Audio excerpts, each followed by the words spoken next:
Chers amis, chers frères, chers laïcs monésiens, chères familles, chers enfants et jeunes de nos centres éducatifs et de nos écoles monésiennes, je suis heureux aujourd'hui de vous inviter à entrer dans la célébration des 200 ans d'existence de l'Institut des Frères de l'Instruction chrétienne.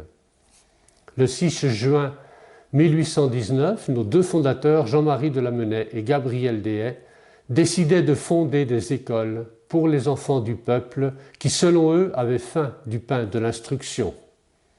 Ces deux prêtres avaient une parfaite unité de vue, une grande confiance l'un dans l'autre. Ils croyaient en l'importance fondamentale de l'école pour rénover la société tout entière, en vue d'apporter la paix et la justice à tous.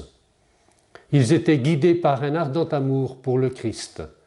Ils savaient que sa providence était avec eux. Nous rendrons grâce pour cette fondation, pour ces 200 ans, pour la générosité et le sacrifice des premiers frères, et de tant de laïcs et de frères qui les ont suivis sur les 5 continents.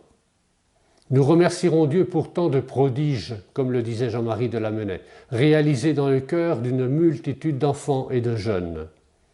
Mais surtout, nous chercherons à suivre leur exemple en ouvrant à notre tour une nouvelle page à la suite de celle qu'ils ont signée le 6 juin 1819, ce traité d'union dans lequel s'est manifestée leur parfaite unité de vue et leur vif désir de travailler à l'œuvre de Dieu et d'aller au secours des enfants dont les besoins étaient si grands. Nous serons invités à franchir 3 étapes en 3 années.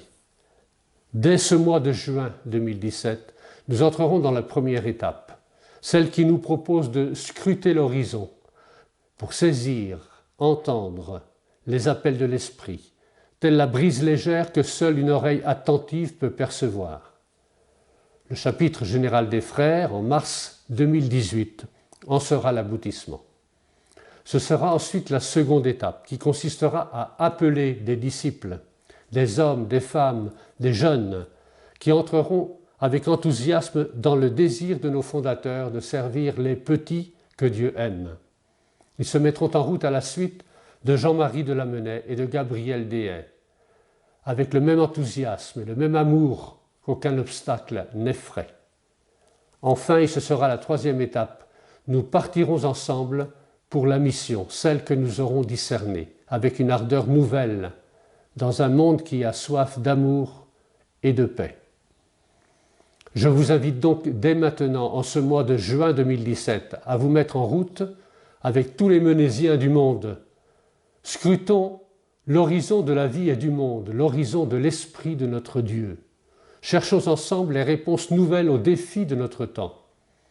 Soyons des sentinelles qui maintiennent le désir de Dieu et qui le révèlent au cœur de tant de personnes et de jeunes en soif d'infini, comme le disait récemment le pape François.